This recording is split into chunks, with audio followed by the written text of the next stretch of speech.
Yo le voy a invitar que abra sus Biblias en el libro de Salmos. Salmos 139. Gloria al Señor.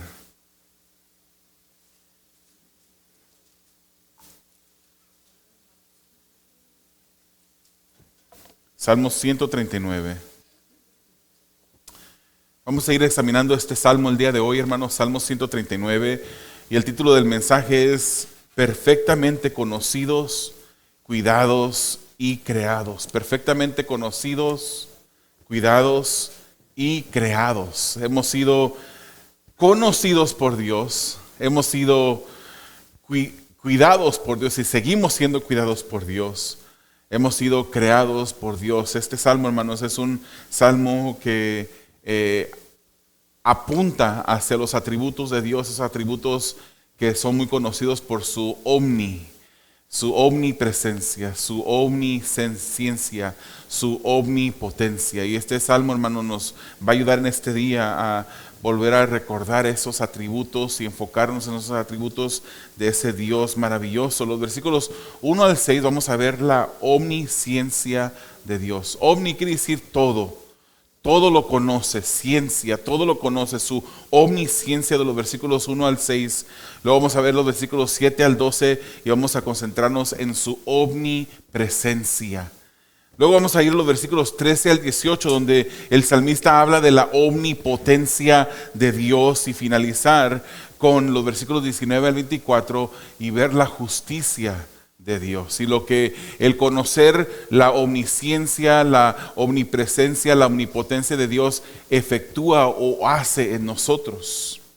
Hermanos, yo quiero hacerles una pregunta. ¿Quién en este mundo nos conoce? ¿Quién en verdad nos conoce a nosotros? ¿Será que el dicho que es muy conocido por allí, caras vemos, corazones no sabemos? Es algo que es muy real, caras vemos, corazones no sabemos. Podemos verle a usted, puede tener una sonrisa en su rostro y puede decir cuando se le pregunta, hermano, Dios te bendiga, ¿cómo estás? Y usted puede decir, en victoria, estoy mejor que nunca, cuando posiblemente por dentro se siente que está derrotado. ¿Quién en verdad nos conoce? Podemos ver esa sonrisa en su rostro y a lo mejor por dentro está triste. ¿Quién nos conoce? Algunos de ustedes podrán decir, pues mi esposa me conoce bien, mi esposo me conoce bien. Algunos dirán, no, pues como mi mamá, como mi madre, nunca nadie me ha conocido igual. Los miembros de nuestra familia, hermanos, nos conocen muy bien a nosotros. Conocen esas situaciones y esas despliegues de ciertas cosas que dentro del círculo de otras personas que no son familia no nos atreveríamos a hacer. Posiblemente hay quienes dentro de las puertas de su hogar se la pasan gritando y enojados y airados, y cuando vienen a la iglesia, pues Dios te bendiga, hermano. Todo está bien. Quiero decirle, hermanos, que si preguntáramos y contestáramos honestamente quién nos conoce, yo creo que podemos, sin temer a equivocarnos, que ni nosotros mismos conocemos todo de nosotros. Y es por eso, hermanos, que es tan maravilloso, tan bueno el poder servirle a un Dios que nos conoce a nosotros. Él nos conoce perfectamente. Los fariseos, hermanos, como hemos estado yendo también a través del libro de Marcos en otros domingos, vemos cómo los fariseos engañaban a las personas. Ellos se paraban en la calle y oraban en voz alta para que la gente los mirara y dijeran, wow, estas personas sí que son piadosas. Se paraban enfrente de las personas para hacer las cosas que ellos querían que la gente los mirara hacer. Pero a Jesús no los podían engañar. Jesús, siendo Dios, conocía perfectamente cada uno de sus pensamientos, cada uno de sus sentimientos, y podía incluso no equivocarse cuando los llamó sepulcros blanqueados. porque por fuera aparentaban algo que por dentro no lo eran. A Jesús no lo pudieron engañar. Jesús mismo dijo de ellos: hagan lo que dicen, porque ellos repetían la ley. Hagan eso que dicen ellos, pero no hagan como ellos hacen. Porque ellos atan a los hombres cargas pesadas y difíciles, decía Jesús, que ellos mismos no las quieren tocar ni con un dedo. Eran personas que no eran sinceras, personas hipócritas, pero Dios los conocía porque Jesús es y era Dios. Dios conoce a todos perfectamente, hermanos. Nada está oculto ante Dios. Si usted en este momento está despistado y pensando en lo que va a tener que hacer después del servicio, Él está viendo sus pensamientos. Si usted está pensando en qué va a hacer toda la semana, que si va a haber trabajo, que si no va a haber trabajo, el Señor sabe que eso es lo que tú estás pensando en este momento. Dios sabe todo de nosotros. Nada está oculto ante Él. Y en este día, hermanos, nos disponemos a ver este salmo. Y sabemos, hermanos, que los salmos son poesía hebrea que se dirige a la mente a través del corazón.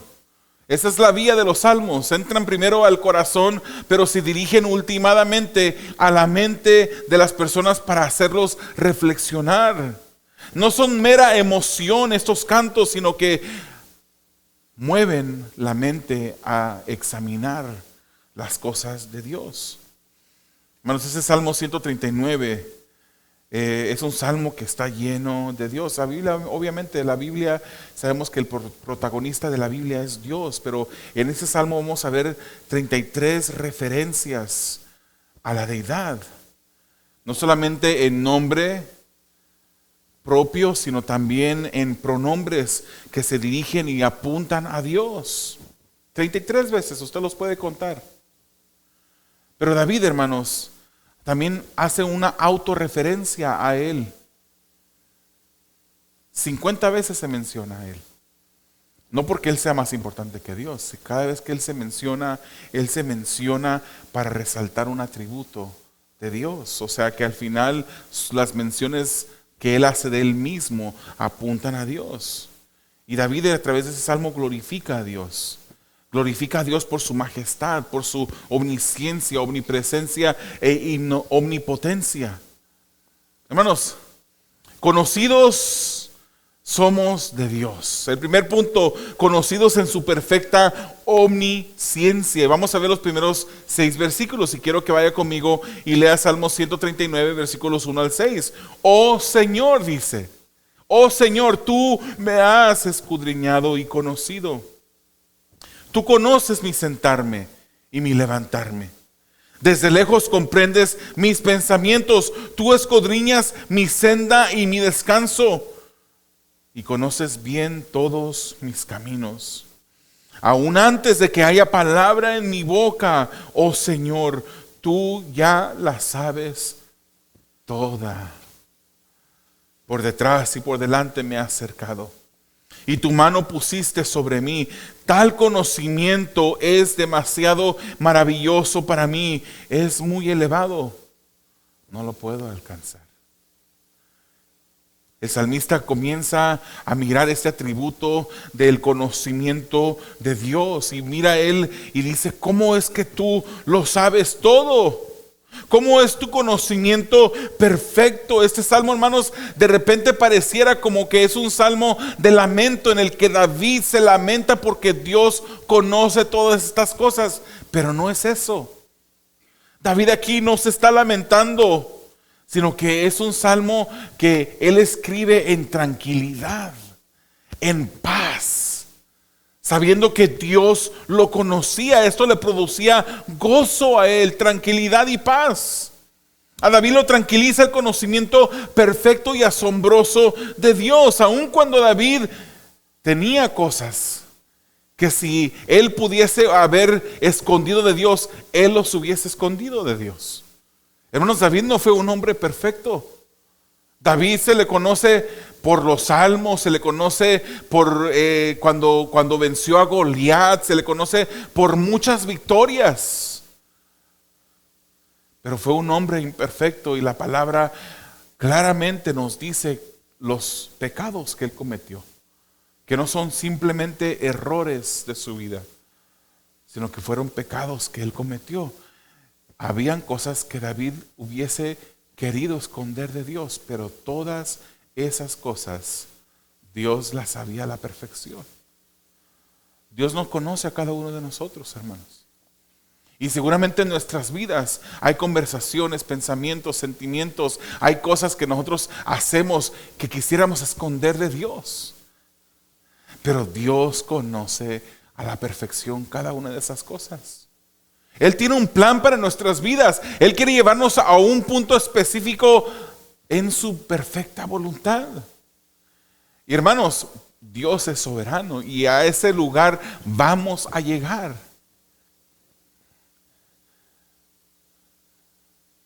Lo que pase de este punto a ese lugar donde Dios nos quiere llevar, y el sufrimiento que suframos o que pasemos de este punto de nuestras vidas a ese lugar, va a depender de nosotros. El Señor ya sabe los pecados que vas a cometer.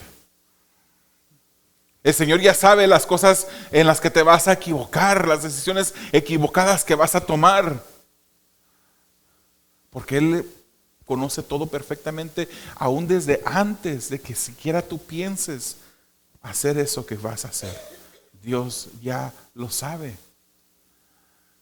Pero Él es soberano. Y Él se va a glorificar incluso a través de esos errores, o más bien de esos pecados. Él no te manda a pecar, pero Él se va a glorificar aún y va a hacer su voluntad perfecta en tu vida. Porque Él es soberano, hermanos, sobre nuestras vidas. Y a David, hermanos, lo tranquiliza eso, que aunque hay cosas que él hubiese querido esconder de Dios, lo tranquiliza el que Dios lo conocía a él perfectamente. La mente de Dios no falla, Él nos conoce bien. La mente de nosotros falla, hermanos. Usted a lo mejor nada más tiene un hijo y de repente a ese único hijo usted termina diciéndole otro nombre cuando lo llama en un apuro. No se diga de mí que tengo 6 hijos, de repente le digo hasta Abraham a una de mis hijas. No creo que he llegado hasta ese punto. Pero de repente le quiero llamar a una de ellas y menciono los nombres de todas las demás hijas, excepto esa, al último, menciono el nombre. Y no porque no las conozca, pero nuestra mente falla. En el tiempo de David, hermanos, aproximadamente se calcula que habían 10 millones de personas en el mundo en ese tiempo que David escribió este salmo. Y esos 10 millones de personas aproximadamente, Dios las conocía a cada una a la perfección.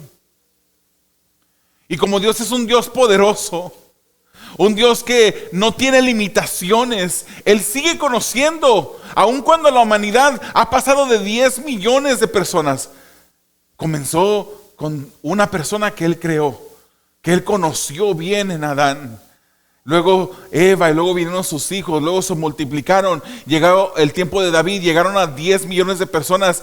Hoy en día las 7,400 millones de personas que hay en esta tierra, no se ha hecho el trabajo difícil para Dios. Él sigue conociendo cada una de las personas con detalle. Él conoce cada detalle de cada una de estas personas. Él conoce y examina, hermanos. El examinar, esa es una palabra que usa el salmista. Ese es un penetrar. Es un conocimiento íntimo y perfecto. Un estudio minucioso de quién es esa persona. Y así conoce Dios a cada una de estas personas.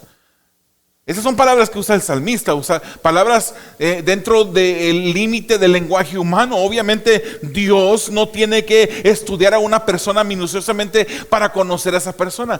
Dios ya conoce a esa persona como si la hubiese estudiado minuciosamente. David humanamente así lo describe. Yo te tengo una pregunta más en esta mañana, que posiblemente vendrán otras. ¿Qué causa en ti, hermano? ¿Qué causa en nosotros el que Dios nos conozca de esta manera perfecta? ¿Te causa preocupación? Porque te la pasas divagando en pensamientos y en cosas que no deberías estar involucrado. ¿Te causa preocupación el que Dios te conozca íntimamente? ¿O es para ti un gozo como lo era para el salmista? Obviamente, hermano, no estamos orgullosos ni contentos de las cosas que no deberían de existir en nuestras vidas. Si somos cristianos genuinos, estamos peleando en contra del pecado a diario. No estamos tranquilos, no estamos contentos con lo que ofende a Dios, que aún vemos en nuestras vidas. Y luchamos en contra de eso. Pero en la vida del creyente, hermanos, el que Dios nos conozca debería de crear o producir gozo dentro de nosotros. Que Dios nos conoce. Proverbios 15, versículo 3 dice: en todo lugar están los ojos del Señor. En todo lugar, varón. En todo lugar, hermana.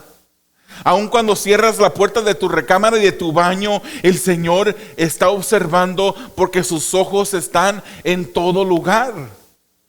Aun cuando estás ahí en tu soledad, en tu celular, viendo cosas que no deberías de estar viendo, el Señor está mirando lo que estamos viendo. El Señor está mirando, aunque tú pienses que solamente hay una línea de teléfono entre tú y la persona con la que estás hablando, el Señor está escuchando toda conversación que haces. En todo lugar están los ojos del Señor, observando a los malos y a los buenos. Él observa.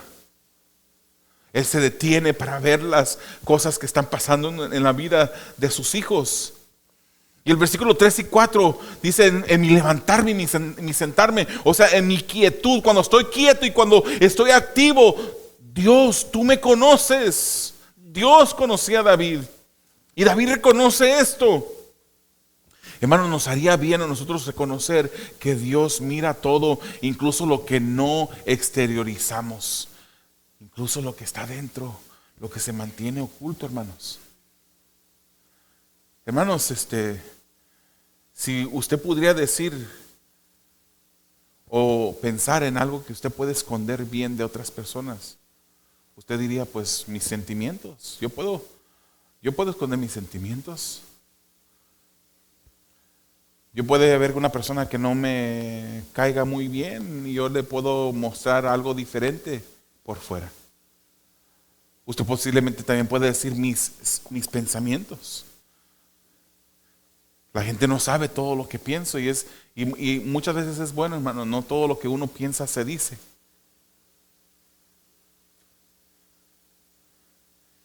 Pero incluso esas cosas que podemos esconder mejor que otras cosas, bueno o malo, Dios lo conoce. Dios lo conoce.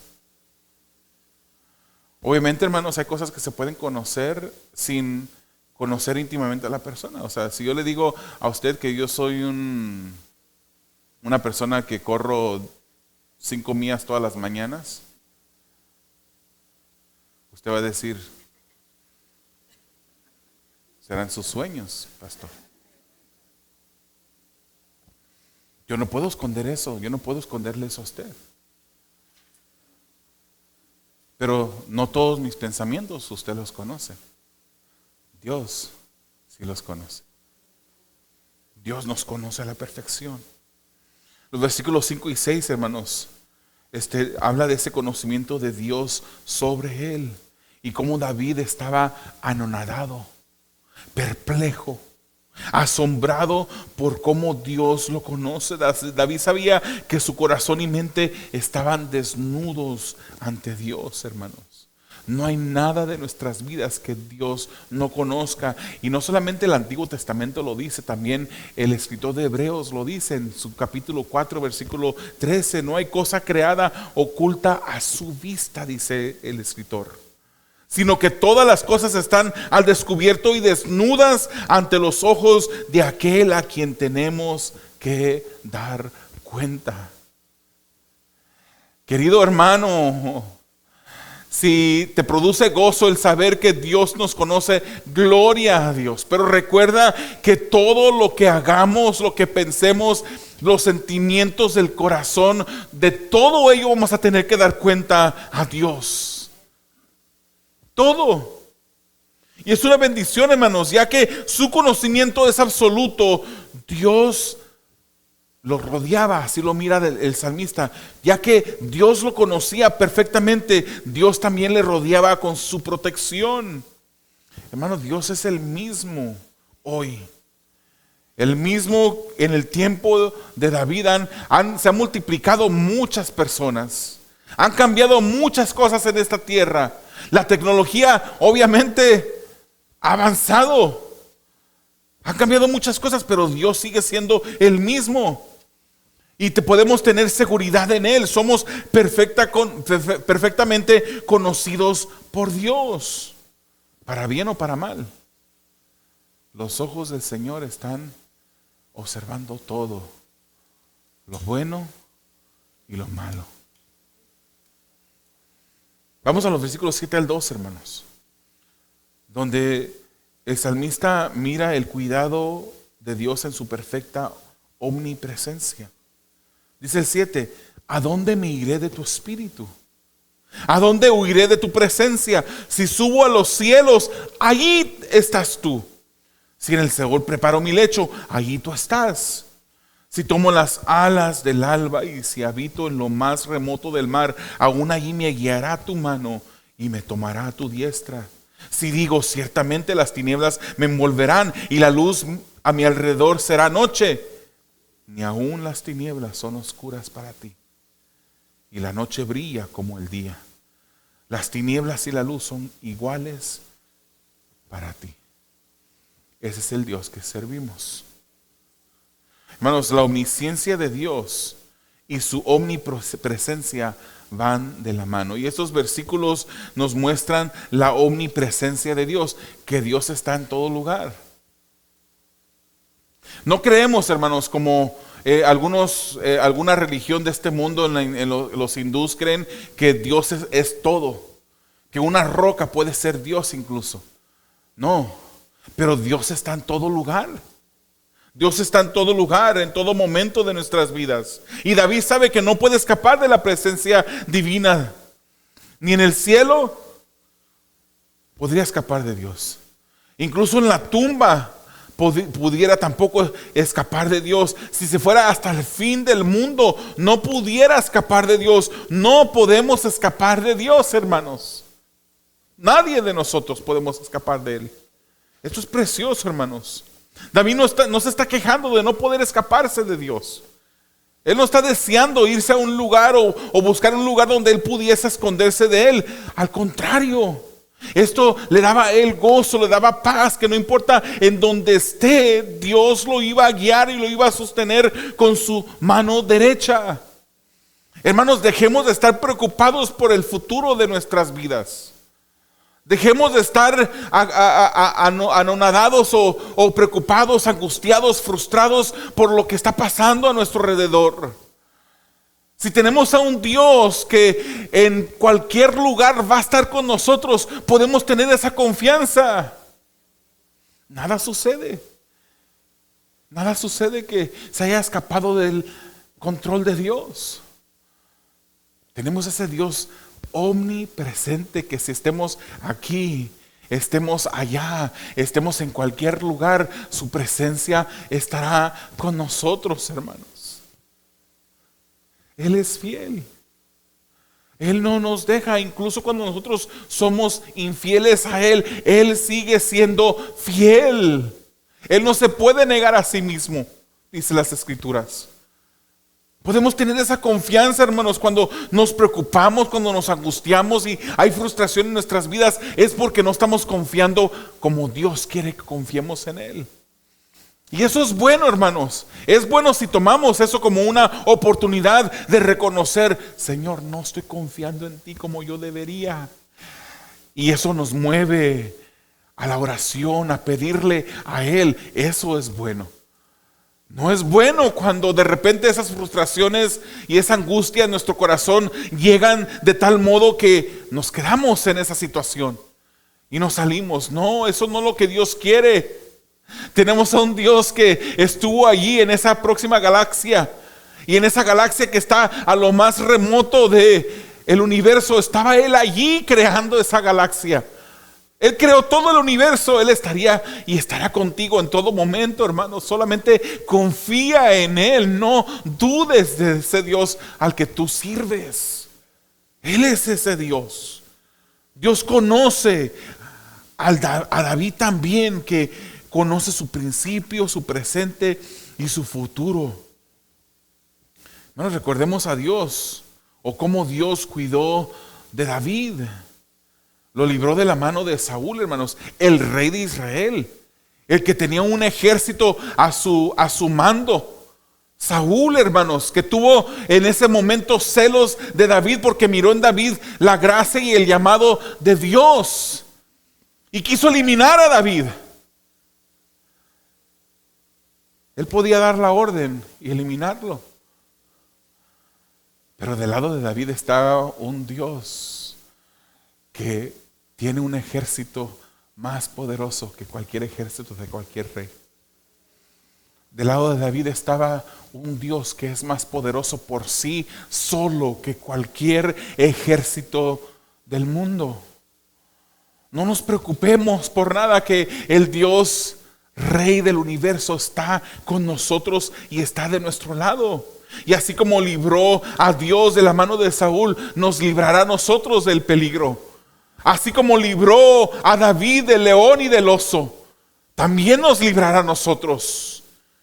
Así como Dios ayudó a David para vencer a Goliat y a sus otros enemigos, así nos ayudará a nosotros. Solamente confiemos en Él. Hermanos, así como David estuvo, como Dios estuvo con David, también Él está con nosotros. Y esto para nosotros debe de producir paz. Dios nos conduce, nos guía, nos guarda, nos protege. ¿Cuántas veces no lo ha hecho? Lo ha hecho muchas veces que ni siquiera nosotros nos hemos dado cuentas. Dios es fiel. Y David conoce, hermanos, que nada le puede ocultar a Dios. Que no importa que esté en la noche, ahí lo va a ver Dios, ahí va a estar Dios. No importa que esté en la oscuridad, ahí va a estar Dios. En las tinieblas, ahí va a estar Dios, porque Dios todo lo ve. Para Él no hay nada oculto. Si de repente pasa algo, hermanos, no creamos que Dios no va a estar con nosotros. Toda la gente puede ignorar el lugar donde estemos, pero Dios sabe dónde estamos. Y Él es últimamente el que cuida de nosotros. Varón, te recuerdo algo que Dios me ha recordado a mí muchas veces. En mi casa, hermanos, tengo maneras de defender a mi familia. No voy a entrar en detalles. En mi casa tengo cámaras. En mi casa, si alguien osa meterse a mi casa, yo no voy a mandar a mi esposa que vaya a ver quién fue o quién quebró la ventana. Yo voy a ir al frente. Porque eso es lo que Dios quiere que yo haga, que yo sea el defensor, el que cuida a mi familia. Pero yo soy simplemente un instrumento de Dios. Al final, Dios es el que protege nuestra familia. Dios es el que provee para nuestra familia. Tú eres el que trabajas. Usted es el que trabaja o la que trabaja. Pero Dios es el que provee para el sostén de la familia. No somos nosotros, hermanos. A Él sea la gloria. Él está en todo lugar y Él está a nuestro cuidado. Vayamos a los versículos 13 al 18. Y veamos cómo David mira cómo él fue creado en su perfecta omnipotencia. Dice, porque tú formaste mis entrañas, me hiciste en el seno de mi madre. Te daré gracias porque asombrosa y maravillosamente he sido hecho. Maravillosas son tus obras y mi alma lo sabe muy bien. No estaba oculto de ti mi cuerpo cuando en secreto fui formado y entretejido en las profundidades de la tierra. Tus ojos vieron mi embrión y en tu libro se escribieron todos los días que me fueron dados, cuando no existía ni uno solo de ellos. Cuán preciosos también son para mí, oh Dios, tus pensamientos. Cuán inmensa es la suma de ellos. Si los contara, serían más que la arena.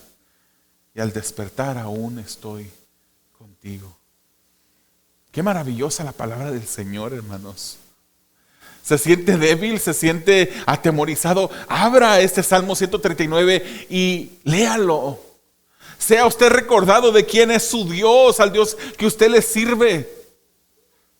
Lea este Salmo. Ore este Salmo. Porque tú me formaste en mis entrañas, hermanos.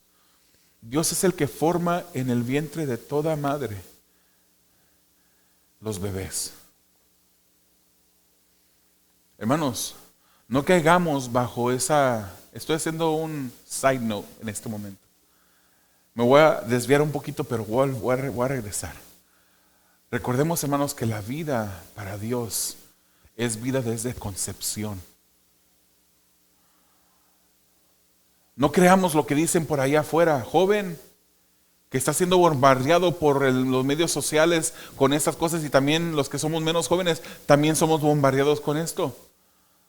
No creamos lo que la sociedad dice, que la concepción no es el comienzo de la vida. La vida comienza desde la concepción. Desde que la esperma se conecta con el óvulo, en ese momento comienza la vida, hermanos. En ese momento hay una chispa que los científicos han descubierto, en la que Dios crea vida en ese momento. No pensemos ni creamos como las personas dicen, bueno, la vida solamente comienza cuando ya es viable. Cuando ya si hay que sacar a ese bebé del vientre de esa madre y ya puede subsistir por su propia cuenta, entonces ya es vida. No, hermanos. La vida comienza desde la concepción. Imagínense si la viabilidad sería el término o la manera que nosotros pudiéramos decidir si una cosa tiene vida o no. Y de repente pensamos en nuestros abuelos que están en un hospital, hermanos que trabajan aquí en el hospital, han visto a muchos enfermos que están conectados a máquinas que por su propia cuenta, podríamos decir, no son viables. Porque se les desconecta la máquina y mueren. Podemos pensar en nuestros niños infantes, déjelo una semana solo en casa, no lo haga. Es un decir nada más. No se va a poder hacer de comer, no va a poder hacerse su propio aseo esos infantes.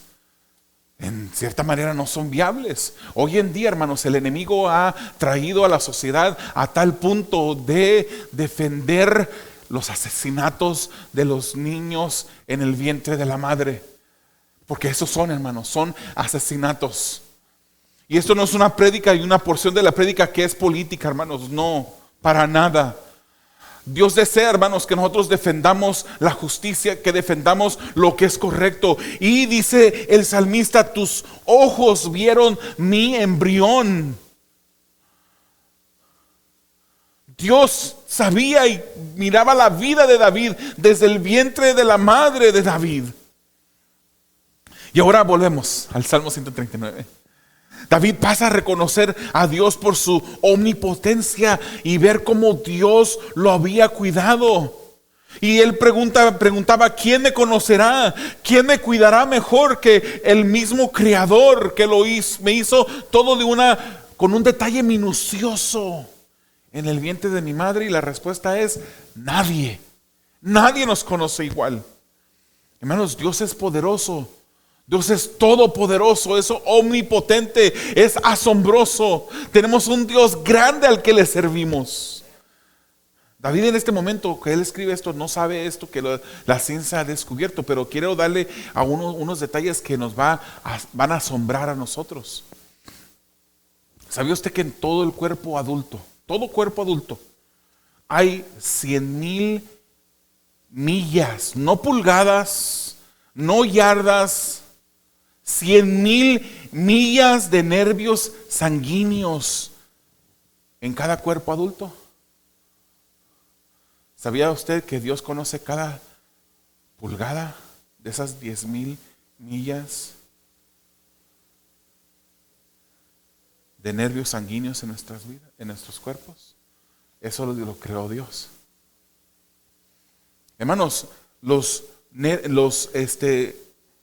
impulsos nerviosos que bajan de nuestro cerebro a diferentes partes de nuestro cuerpo, que hacen que yo pueda levantar mi mano, que hacen que yo pueda tomar un paso, que hacen que yo pueda abrir la boca. Los impulsos nerviosos que el cerebro envía a las diferentes partes del cuerpo viajan a una velocidad de 170 millas por hora. Dios lo creó así. Otro detalle más. 50,000 células del cuerpo murieron y fueron reemplazados por nuevas células en lo que leí esta nota. ¿Cuántos quieren 50,000 células más nuevas en su cuerpo? Ahí va otra vez. 50,000 células del cuerpo murieron y fueron reemplazadas por nuevas células en el tiempo que me tomó leer esta nota. Ese es no lo asombroso de nuestro cuerpo. Es lo asombroso de un Dios que creó este cuerpo. Si ese es el nivel del poder de Dios, ¿qué? Le pregunto, hermano, ¿qué hay imposible para Dios? ¿Qué hay imposible para Él? ¿Por qué dudamos de Él entonces? ¿Por qué fallamos en nuestra confianza en Dios? Así nos creó en su perfecto amor. Él nos ama, hermanos. El versículo 14, David irrumpe en alabanza por lo maravilloso de Dios. Te daré gracias porque asombrosa y maravillosamente he sido creado, he sido hecho, hermanos. Alabemos a Dios en este momento. Alabemos a Dios por sus maravillas y su grandeza, por esas cosas que Dios ha hecho con nosotros. ¿De qué te ha librado Dios? ¿Cómo te ha suplido Dios? En los momentos cuando pensabas que no ibas a tener, has tenido. En los momentos cuando pensabas que ibas a perder la vida, has vivido. Dios es bueno con nosotros.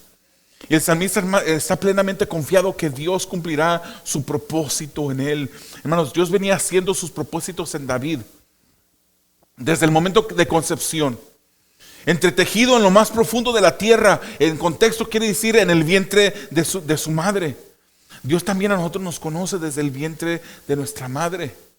Él nos conoce muy bien. Él tiene planes y propósitos para nuestras vidas. Solamente pidámosle a Él: ¿cuál es tu voluntad para mi vida? ¿Cuál es tu plan para mi vida? Para que podamos mantenernos. Señor, aún los detalles que no conozca, dímelos. Llegó un momento en la vida de mi esposa y mía que nos sentimos en nuestro momento, nos sentimos como que no sabíamos la dirección en que ir. Y el Señor usó un libro que mi esposa empezó a leer de una escritora, se llama Nancy Lee DeMoss, en la que en ese libro ella dice: debemos de tener una confianza entera en Dios. Y Él nos anima a escribir una carta en blanco que firmemos. Más bien firmar una carta en blanco simbólicamente y presentársela a Dios. No sabemos, hermanos, cuándo vamos a morir. Aquí este texto dice que Él ya designó esos días. Él ya sabe el momento específico en el que vamos a fallecer y vamos a dejar este mundo. Él ya lo tiene todo planeado. No sabemos cuándo será. No sabemos qué pasará de hoy en 7 días. Ni siquiera de este momento en 7 minutos sabemos lo que pasará. Pero Dios sí lo sabe. Y podemos tener confianza en Dios. Y ese libro nos decía, mi esposa lo compartía conmigo, lo que ella estaba leyendo, y esta escritora decía, no le pidas al Señor que te dé y te revele toda la voluntad para tu vida. Simplemente pregúntale cuál es el próximo paso a dar. Podemos caminar, hermanos, como quien dice, entre comillas, a ciegas. Cuando Dios está a nuestro cuidado, solamente pidámosle a Él, Señor, quiero hacer tu voluntad. Muéstrame cuál es el próximo paso a dar. Yo estoy tranquilo, Señor. Yo no sé si mi vida le faltan tantos años o si le faltan tantos días, si le faltan tantos segundos. No me importa, Señor. Yo quiero mantenerme fiel a ti. Muéstrame ese próximo paso a dar. David sigue atónito, hermanos, en esto, en solo pensar en la grandeza de los pensamientos y el conocimiento de Dios. Son tantos que si se propone contarlos, se queda dormido y luego tiene que despertar. Eso es lo que quiere decir al final de esta porción que leímos. Es por eso que Romanos 11, 33 al 34 nos dice, oh profundidad de las riquezas y de la sabiduría y del conocimiento de Dios. Oh profundidad. Cuán insondables son sus juicios e inescrutables sus caminos. Pues ¿quién ha conocido la mente del Señor? ¿O quién llegó a ser su consejero?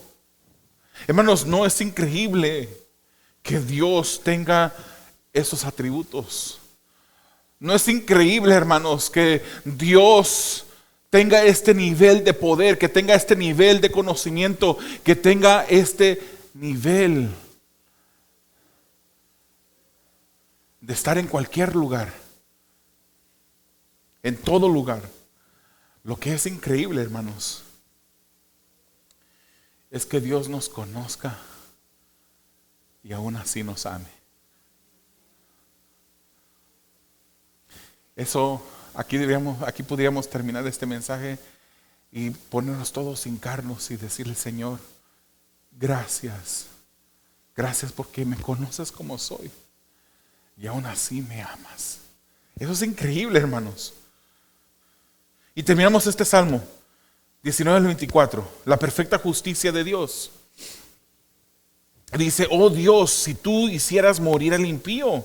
Aquí pareciera como que el salmista da un giro totalmente diferente. Oh Dios, si tú hicieras morir al impío, por tanto apártense de mí, hombres sanguinarios, porque hablan contra ti perversamente y tus enemigos toman tu nombre en vano. No odio, dice el salmista, no odio a los que te aborrecen, Señor. Y no me repugnan los que se levantan contra ti. Los aborrezco con el más profundo odio. Fíjese las palabras del salmista. Se han convertido en mis enemigos. Y termina diciendo, escudriñame, oh Dios, y conoce mi corazón. Pruébame y conoce mis inquietudes y ve si hay en mí camino malo y guíame en el camino eterno. Si vemos, hermanos, los versículos 19 al 22, podemos ver que así como Dios conoce al justo, también conoce al impío. Así como Dios conoce al justo, también conoce al injusto, al impío. Y cuando el salmista, hermanos, piensa en su Dios, que es un Dios que es santo, que conoce la maldad de los injustos, también sabe que Dios aborrece sus acciones de una manera profunda, hermanos. Esta posición de David pareciera que es una posición ruda y una posición extrema, una posición que es falta de amor. Él dice, yo aborrezco a esas personas que obran en contra de lo que tú quieres. Parece que David está hablando de una manera de falta de amor. Pero quiero presentarles la razón por la cual David habla de esta manera. Hermanos, cuando conocemos más a Dios, comenzamos a amarlo más. Y cuando lo amamos más, empezamos a aborrecer lo que Él aborrece y amar lo que Él ama. Dios no envía el pecado el pecado al infierno, hermanos. Estamos acostumbrados con esta noción y lo hemos escuchado una y muchas veces. Dios ama al pecador, pero aborrece el pecado. ¿Dónde dice eso en la Biblia? ¿Dónde dice eso? ¿A quién envía Dios al infierno? ¿Al pecado o al pecador no arrepentido? Dios envía al infierno al pecador no arrepentido.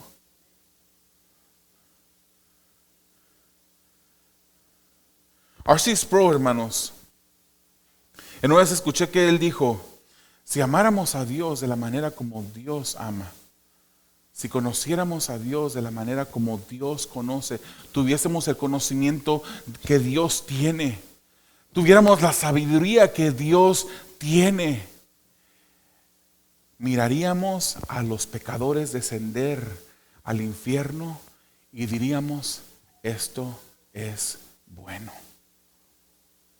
Los pecadores no arrepentidos.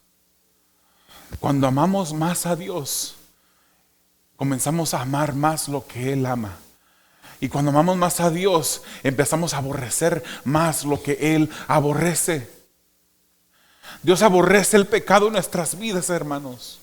Dios no está contento cuando nosotros caminamos en pecado, y Él quiere que nosotros nos alejemos del pecado, que empecemos a aborrecer esas cosas que Él aborrece. La justicia de Dios tiene que empezar a ser nuestra justicia. Sí, hemos sido justificados por fe, pero Él nos manda también a obrar de acuerdo a sus estatutos, a su voluntad. Si nosotros fuéramos como Dios, miraríamos a cada pecador no arrepentido descender al infierno y diríamos: eso es bueno. ¿Por qué? Porque eso glorifica a Dios. Los pecadores que hoy están sufriendo en el infierno por no arrepentirse, por no poner su fe en Dios, ahora están glorificando a Dios desde ese momento, porque eso exalta la justicia de Dios. Eso exalta la santidad de Dios. Es verdad, hermanos, que el libro de Juan, capítulo 3, versículo 16 nos dice que Dios amó al mundo. Es verdad. Pero hay una manera de que tenemos que conciliar esas cosas que la Biblia habla de amor al mundo. Él se demostró en un amor general, en un amor, una disposición amorosa ante el mundo cuando Él envía a su Hijo para rescatar al pecador. Sí, fue una acción amorosa.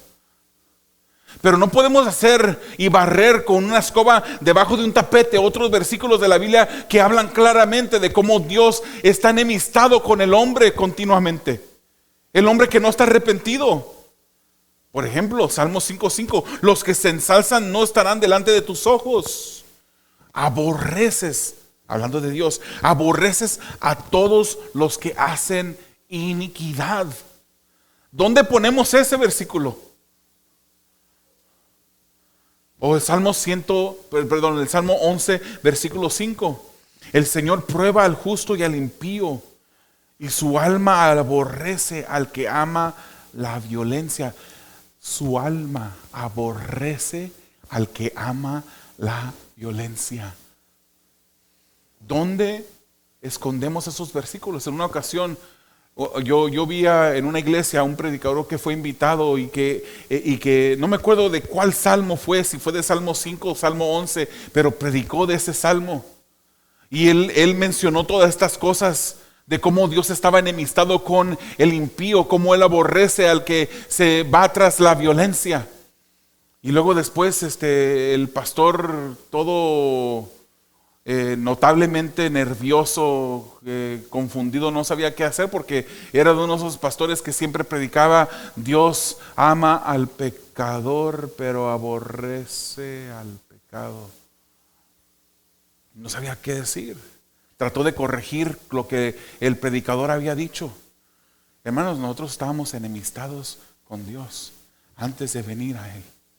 Si podemos decir, hermanos, que Dios ama perfectamente, podemos decir que Dios ama perfectamente a los que son sus hijos. Él ha demostrado amor, sí, ha demostrado amor por todo el mundo enviando a su Hijo Jesucristo. La oferta de arrepentimiento, de salvación, es una oferta genuina que Dios ha dado a todo el mundo, pero hay pecadores que persistirán en sus caminos y que no se arrepentirán delante de ese Dios omnipotente, omnipresente, omnisciente. Y esos pecadores siguen viviendo enemistados. La Biblia dice que a nosotros que somos sus hijos, Él nos reconcilió consigo mismo. Él fue el que hizo ese acto de reconciliación por nosotros. El que Dios sea amor y ame no elimina su capacidad de aborrecer al que se ha declarado su enemigo y le ha rechazado. Cuando Dios aborrece, hermanos, es que muchas veces decimos, ¿cómo es que Dios puede aborrecer? Pero Dios, la Biblia dice que Él aborrece. El problema es que nosotros pensamos en el aborrecer de la manera como aborrecemos nosotros. Y no es así. Porque cuando hay aborrecimiento en la vida de un ser humano, hay pecado involucrado. Cuando Dios aborrece, en Él no hay pecado. No podemos sobreenfatizar el amor de Dios y sacrificar otros atributos como su justicia, su soberanía, su santidad. El Dios del Antiguo Testamento es el mismo Dios del Nuevo Testamento. No podemos decir como ese autor famoso con iniciales J.A.R., que una vez en una entrevista se le dijo, es que el Dios del Nuevo Testamento es un Dios totalmente diferente al del Antiguo Testamento. Es que en el Antiguo Testamento mirábamos cómo ese Dios mandaba y eliminaba y mataba a muchas personas. Pero el Dios del Nuevo Testamento es un Dios diferente. Este hombre, hermanos, ha dicho unas aberraciones de cosas que aunque comenzó bien, hermanos, y todavía a mí me encantan sus cantos y todavía los canto, hoy en día, hermanos, yo no le aconsejaría a nadie que escuchara ningún mensaje. Y tiene una iglesia grande, pero ¿desde cuándo, hermanos, una iglesia grande ha sido la demostración de que la presencia de Dios está en sus medios? ¿Desde cuándo? Él tiene una iglesia grande en México y mucha gente lo sigue, pero no escuche sus mensajes. El mismo Dios del Antiguo Testamento es el mismo Dios del Nuevo Testamento, porque Hebreos 10:31 nos dice, horrenda cosa es caer en las manos de un Dios vivo. Es el mismo. Es el mismo Dios que un día regresará, que un día estuvo aquí, ese mismo Jesucristo que volcó las mesas de los que vendían en el templo, porque habían vuelto del templo, en lugar de un centro de adoración, una cueva de ladrones. Es el mismo Jesús que vendrá a destruir a sus enemigos. Y eso está en el Nuevo Testamento. Hermanos, el amor que David le tiene a Dios lo motiva a dos cosas. Uno, aborrecer la maldad de los injustos, enemigos de Dios. Esto no es anticristiano, hermanos. Debemos de amar al que está perdido. ¿Cómo lo amamos? Prediquemos la palabra. Si tú no le predicas al que está perdido, no digas que lo amas, porque no lo amas. Lo estás aborreciendo. Ocultarle la verdad del evangelio a una persona y hacerle entender la mala noticia de su estado pecaminoso que lo llevará al infierno y no decirle eso es aborrecerlo. Amarlo es extenderle la oferta que hace el evangelio. Entonces, el que David amaba a Dios lo ayudaba a él a aborrecer la maldad de los injustos enemigos de Dios. Y número dos, también lo movía a desear de una manera activa que él mismo se alejara del pecado y la maldad. ¿Amas a Dios, hermanos? Yo te voy a decir una manera como tú puedes determinar si el amor que tú profesas tener en Dios es verdad. Si tú de verdad amas a Dios, tú deseas alejarte de aquellas cosas que le ofenden a Dios. Si no deseas alejarte de esas cosas, no digas que le amas, porque no le amas. Y el versículo 23 al 24 termina David pidiéndole a Dios que lo examine, hermanos. Que lo examine. Y así vamos a terminar esta mañana pidiéndole a Dios que nos examine. Que mire si hay camino en nosotros equivocados, si hay cosas que Él no quiere. Él quería saber de lo que Él es capaz. No porque Dios tiene que examinarlo para conocerlo. Dios ya lo conoce, ya quedó establecido eso en el Salmo. Él quería que Dios le revelara a Él lo que en verdad había en su corazón. Porque ni Él mismo, ni nosotros mismos nos conocemos a nosotros. David pide a Dios que lo pruebe para que sepa lo que maquinan sus pensamientos. David no le está pidiendo a Dios que lo conozca, hermanos, ya lo conocía. Le está pidiendo a su Creador que le ayude a él mismo a entender su propio corazón para cuidarse de la maldad que ofende a Dios y de esa perversidad que Dios aborrece. Por eso cuando una persona naturalmente se acerca a Dios, naturalmente se querrá alejar del pecado. Cierra tus ojos, hermanos. Te voy a invitar que cierres tus ojos y que inclines tu rostro. ¿Cómo es que vamos a aplicar este Salmo 139 a nuestras vidas?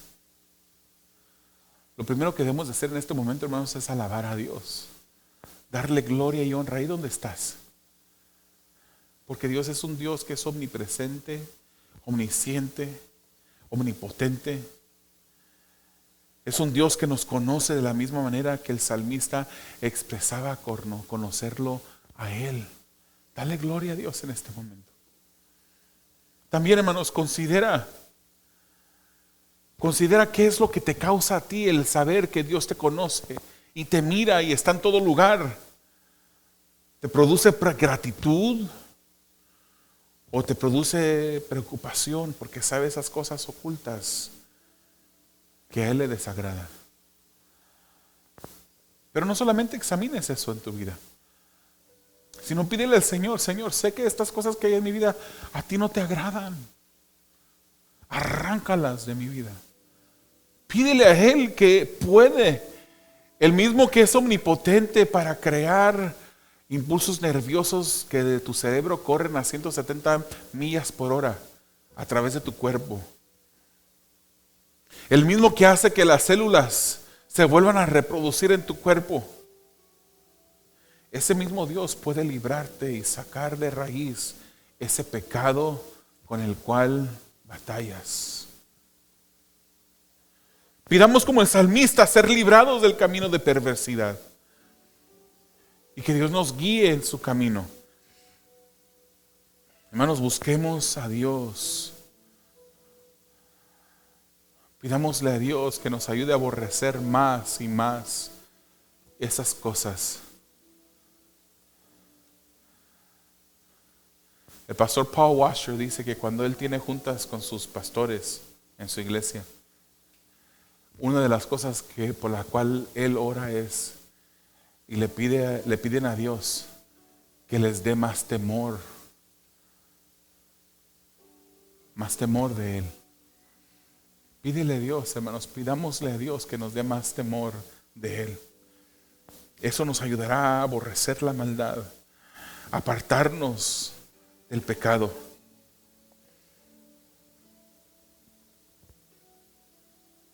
Amado Dios, esa es tu palabra, Señor. Yo te pido, Señor, te ruego que tú la hagas producir el efecto para el cual fue enviada, Señor. Que nos ayude, Señor, a reconocerte como Dios, a confiar en ti como quien eres, ese Dios confiable que nos cuida, que nos provee toda necesidad. Sé tú honrado en nosotros a través de tu palabra. Te lo pedimos confiando en el nombre de Jesús. Amén.